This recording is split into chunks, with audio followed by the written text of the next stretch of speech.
Earlier today, we had a caucus meeting in connection with the 117th Congress, and then continued to organize as we prepare for the 118th Congress.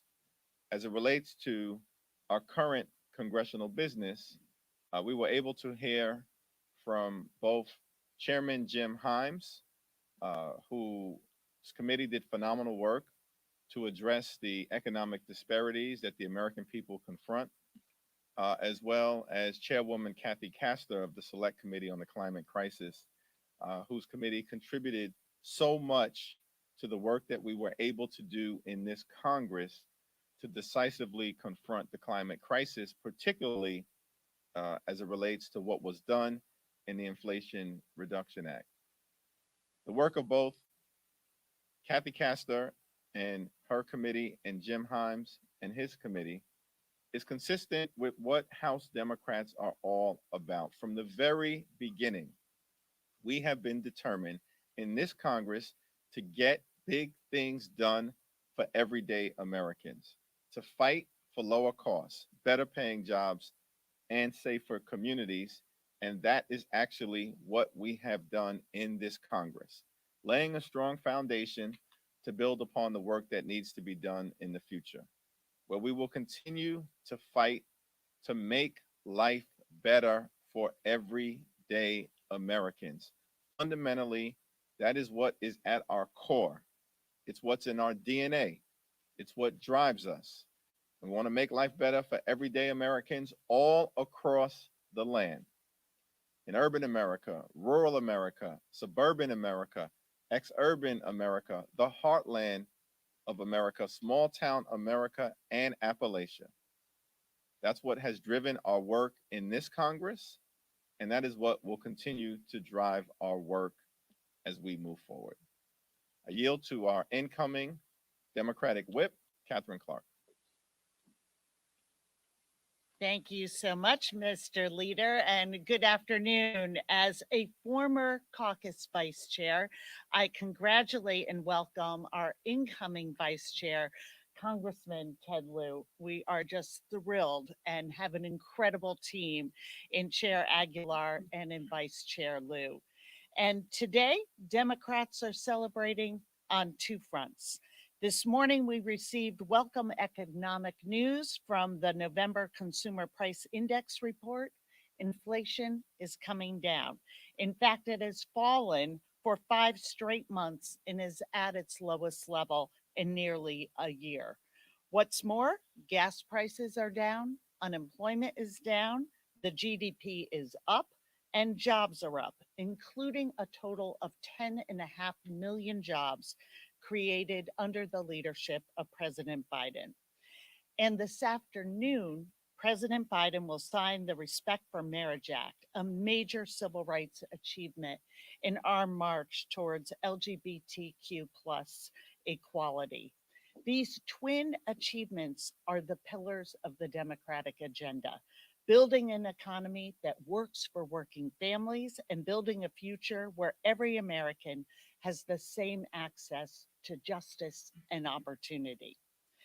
The Republicans, however, remain uninterested in supporting the progress and prosperity of the American people. They voted against the American Rescue Plan and the Inflation Reduction Act, the laws that paved the way for our economic recovery and revitalization. And just last week, 169 House Republicans voted against protecting interracial and same-sex marriage. While they say no to opportunity and equality, Democrats will never walk away from our commitment to the American people. And with that, I'm proud to yield to Caucus Chair-elect Pete Aguilar. Thank you, Whip-elect Clark. It's just a collection of vice chairs up here, past and present, the ghost of vice chairs past. We had a productive caucus meeting today. House Democrats are still concerned that a Republican-led shutdown will severely impact the VA and our veterans, but we have full faith in Chairwoman DeLauro to deliver an omnibus that protects both our veterans, and our priorities within this Congress. Democrats are united while Kevin McCarthy is making deals behind closed doors to flip Republicans to help him become Speaker. He's assured prime committee spots for a member of Congress with a history of anti Semitic statements. This same member said over the weekend that if she had organized January 6th on the Capitol, we would have won. He's promised that they will begin every day with a pledge and a prayer, which we already do. He's going to investigate the January 6th Select Committee, citing conspiracy theories about the attack that day. And after failing to comply with the lawfully issued subpoena from that same committee, he's made promises to his MAGA hungry extremists that they will issue their own subpoenas. He's flip-flopped on impeachment investigations, and he's promised to repeal new IRS agents, a talking point that was debunked by the Washington Post, USA Today, New York Times, and Reuters, among others. And most importantly, he's committed to use the debt ceiling as a bargaining chip to enact cuts to Social Security and Medicare. It should be noted that none of this is going to help lower the costs of everyday Americans. Nothing that the House GOP is prioritizing is going to create good paying jobs. While they fight amongst themselves, House Democrats will continue to put the American people first. And with that, our newest addition, the incoming vice chair of the caucus, a colleague from Southern California, a veteran and a friend, Ted Lieu. Good afternoon. I'm so thrilled to be here with Hakeem Jeffries, Captain Clark, and Pete Aguilar, and we look forward to making sure that we continue to move American families forward, and we stand ready to work with Republicans in the House. And I hope that Republicans learn their lessons from this midterm where Democrats way overperformed. We did better in recent memory than most administrations have for the party holding the White House in power. Not only did we almost hold the House, we expanded the Senate. And we hope Republicans will work with us to put people over politics and focus on better paying jobs, lower costs, and safer communities. Unfortunately, the GOP leader has not been sending those signals. So recently, he put out a statement on social media saying what he's going to focus on is Hunter Biden's laptop. Actually, it's even more irrelevant than that. He's actually concerned about what Twitter was saying about Hunter Biden's laptop. So how does that move the American family forward? It doesn't.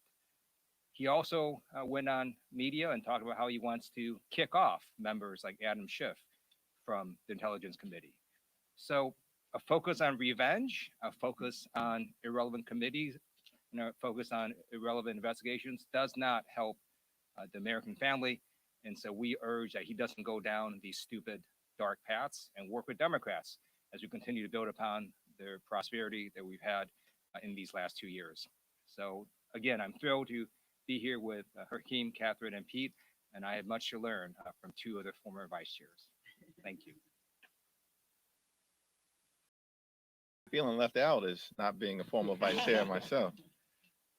Questions?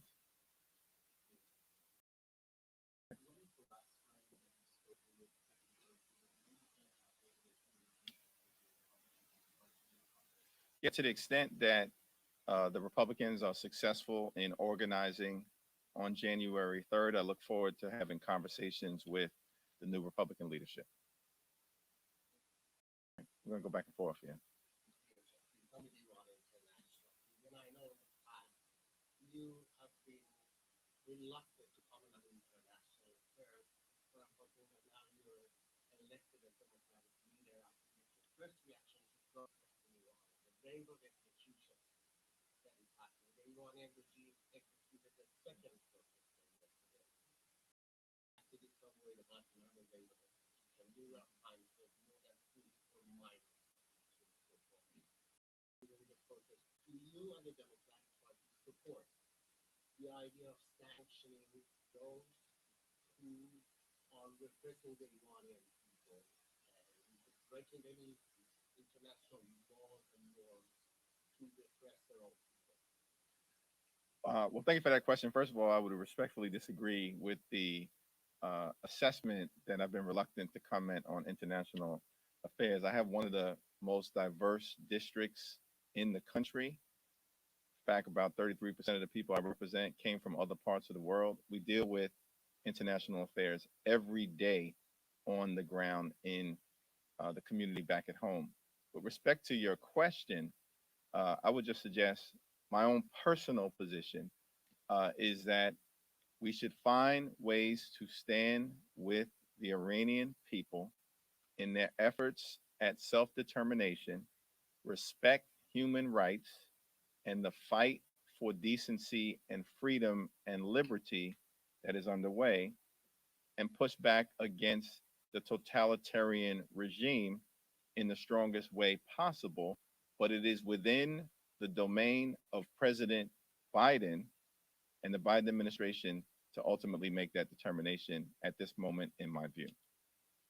Leader Duffy, would Democrats consider voting in favor of a moderate Republican for Speaker of the House if McCarthy fails to get enough votes? And, especially taking into account some of the deal making that Congressman Aguilar was talking about.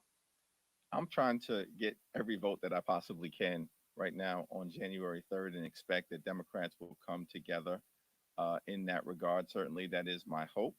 We have to organize on the Democratic side. They have to organize on the Republican side. Let's see what happens on January 3rd.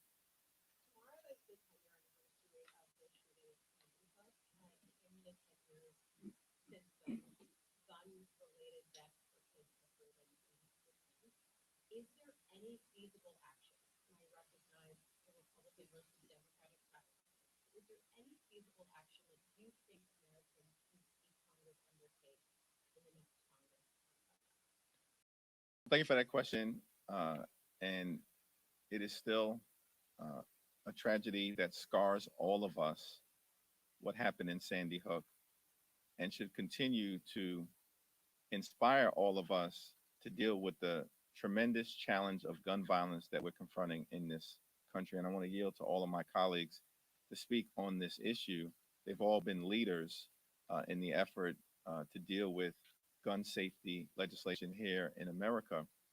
It is important to note that we just passed historic gun safety legislation for the first time in 30 years that will save lives and includes some meaningful provisions to address the gun violence epidemic that we have in America that hopefully we'll be able to build upon in the next Congress and moving forward. America has 4% of the world's population, but 40% or more of the world's guns. That means there are somewhere around 400 million guns circulating throughout America, many of which are weapons of mass destruction, not used to hunt deer, but used to hunt children and families and others, and to shred them beyond recognition. And that should encourage all of us to do more as we move forward in the next Congress. And I'm certainly hopeful that my colleagues on the other side of the aisle will see fit to lean in further on gun safety. Yeah. This has been an issue that Democrats care so deeply about. And there are so many issues we talk about dividing our country. This actually is not one of them. This is an issue where it is not just Democratic families that fear for their children, whether that's in a place of worship or sending them to a school. It is about being in a movie theater. All of these places should be free of gun violence. And uh, what happened at Sandy Hook was unthinkable.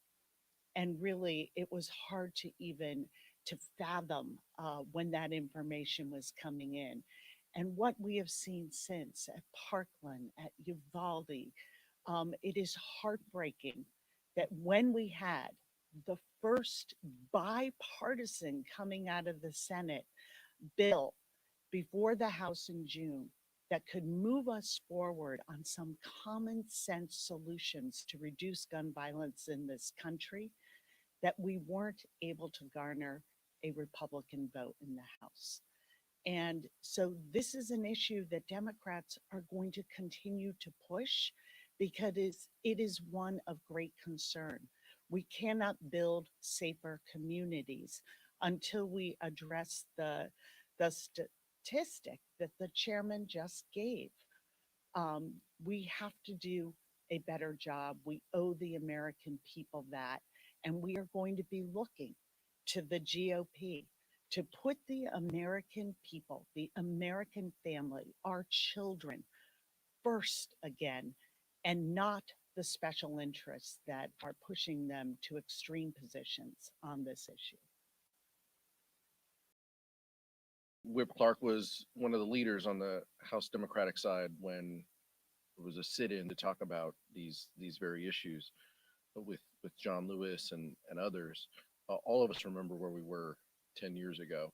Um, I was waiting outside the White House to go into a holiday party, the same one that President Obama got emotional at. And as someone who has kids in that age, it was deeply emotional for all of us. We view it, all of us up here view it through the prism of our own kids. Um, the lockdown drills they have to take now, how their upbringing in school is different than ours as a result of gun violence. It's affected all of us, in very personal ways. My district, there was a shooting 11 months after I was sworn in here in 2015, a mass shooting in San Bernardino. Was coming off of the House floor, and a colleague said, "Have you seen what's on TV? You gotta go back, run back to your office." And that's what we experience. That's our experience. But as Catherine said, as Leader Jeffries said, we are focused on enacting good policy for the American public. And so we hope that our colleagues continue to reach out. We hope that the anniversary of Sandy Hook means something. We hope that they will continue to reach out and support good, reasonable uh, gun violence safety legislation like we passed earlier this year. That was a meaningful step, the most meaningful step we've taken in 30 years, but it's not enough. We know that we can do more, and we hope to do that in the upcoming session. I have two marksmanship awards from the United States military, so I'm not opposed to people having guns. I am opposed to people having guns who shouldn't have them. That's why I support universal background checks and why every Democrat in the House supports universal background checks. And it's extremely disappointing that we can't get that into law. I do hope that Republicans will work with Democrats on something as simple as universal background checks that's supported by over 85% of American people. And if we could just get that through, we're also going to save lives. I remember when Republicans controlled the House and Catherine Clark helped lead a sit-in. If she wants to do that again, I'll join her. Ted Lieu making news at his first press conference.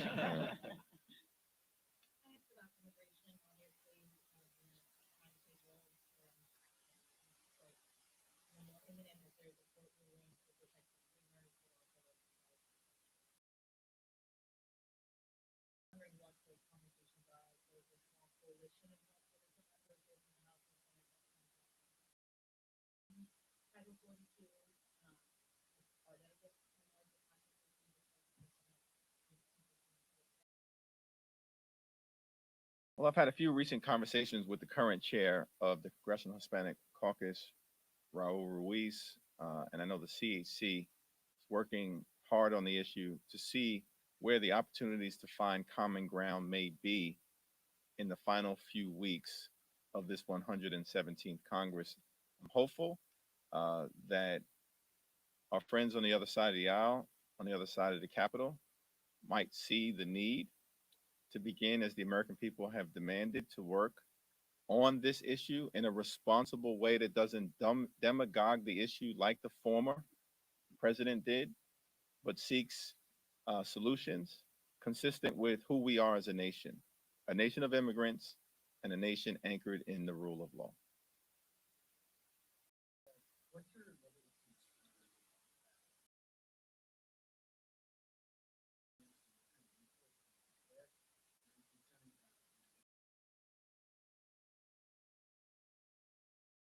But let's see what happens in the new Congress in terms of what they ultimately decide to do. But here's the concern, and I yield to my colleagues right after this for their observations. Democrats are going to continue to focus on kitchen table, pocketbook, bread and butter issues related to making life better economically for everyday Americans and improving their safety and security in their communities. That's our focus. It's my hope that we will not see on the Republican side of the aisle the Kevin McCarthy fire sale to the extreme MAGA Republicans as part of his effort to get to 218, along with the Marjorie Taylor Greene revenge tour. But if this weekend's events are any indication of what to expect, where Marjorie Taylor Greene seems to have an outsized platform in the Republican conference, then the American people are in for a reckless legislative joyride in the next 2 years, led by the extreme MAGA Republicans, that is sure to crash and burn. All right.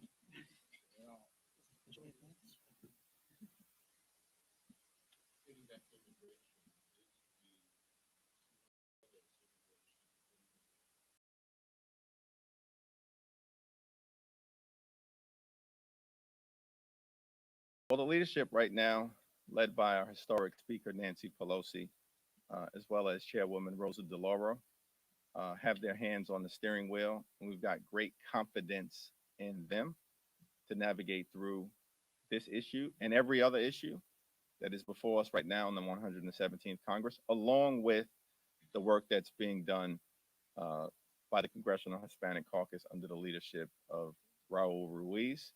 And I will certainly at this moment defer to their efforts.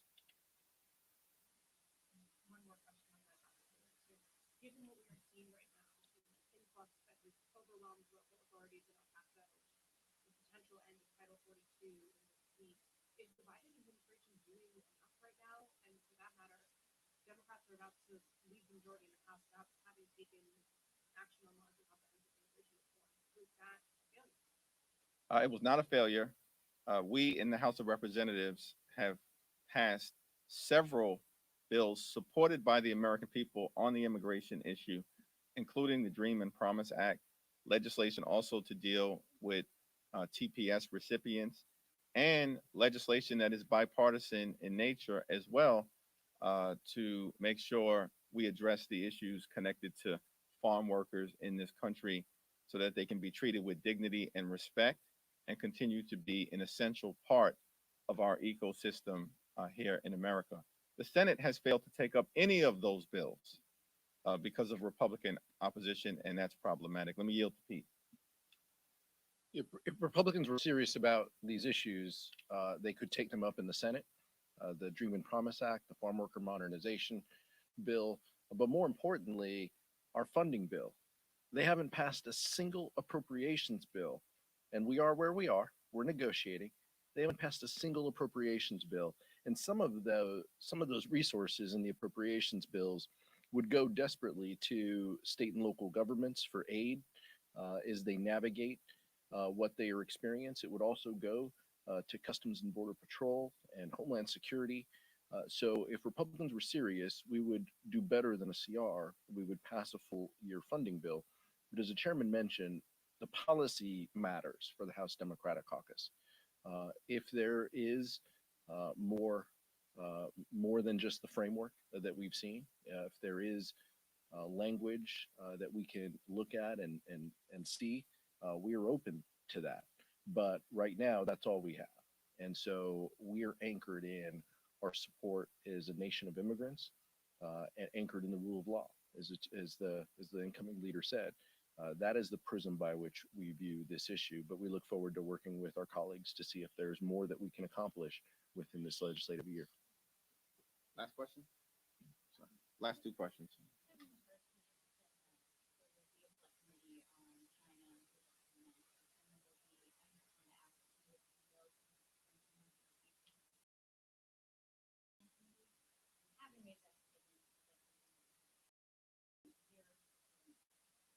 Well, we're going to continue to organize in the most responsible fashion possible. What's in front of us next are making sure that the current committee chairs are reaffirmed, those who are unopposed, in terms of continuing to be the lead Democrats moving forward on their standing committees, as well as addressing, as we will both before steering and policy, and ultimately the caucus under the leadership of Chairman Aguilar and Vice Chair Liu, those contested committee races, including, as of the present moment, Transportation and Infrastructure and the Oversight Committee. That's what's immediately in front of us, and that's what we're going to deal with next.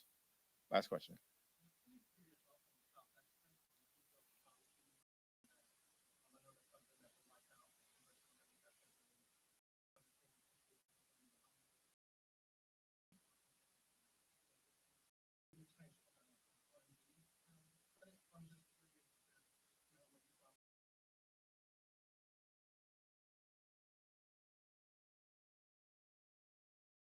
Yeah, and I want to yield to my colleagues on this, all of whom have worked on this issue. Catherine Clark has taken a particular lead in driving this forward in connection with her membership on the Appropriations Committee. But the child tax credit is a historic accomplishment of the Biden administration that dramatically reduced child poverty throughout America for every community, and perhaps in the most significant way in the Latino community and the African American community and in Appalachia. That's an incredible accomplishment and something to be built upon. It's unfortunate that the extreme MAGA Republicans on the other side of the aisle would rather use the tax code to benefit the wealthy, the well-off, and the well-connected. That's what they did when they passed the GOP tax scam, where 83% of the benefits went to the wealthiest 1%. But in connection with our effort as Democrats to stand up for low-income families, working families, and middle-class families, the extreme MAGA Republicans have a problem with the child tax credit. That's the difference between who we are as Democrats and who they are as Republicans.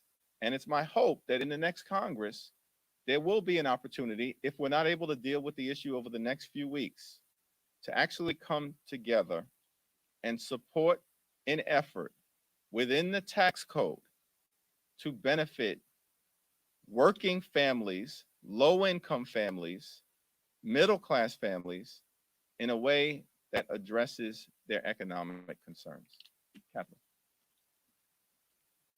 Thank you. We halved child poverty with the child tax credit. This is the way forward for us to support families, and families are at the center of our work in Congress and for the American people. And I just want to share with you briefly two stories from constituents that I've met. One was a mover, a single dad. His wife died in childbirth, raising a toddler daughter. And he talked about the relief to him to have money to enable him to be able to buy new clothes for her for the first time as a dad. And then I met an Uber driver, a single mom, who we ended up talking a little bit about politics. And she said, if I had 5 minutes with someone powerful in Washington, I have something to say. I said, well, what would you say? And it was the child tax credit. And it was the first time she had any breathing room with the bills that she paid. It was the first time she was able to give her daughter a birthday party without fearing she wouldn't be able to make rent, wouldn't be able to feed her or get her the other things that she needs. This is how we build strong families. This is how we build strong communities. And this is how we build a strong economy. This will continue to be where we center our work as Democrats. And I hope that the Republicans will see that this investment is how we enable opportunity to grow in this country. Thank you, everyone.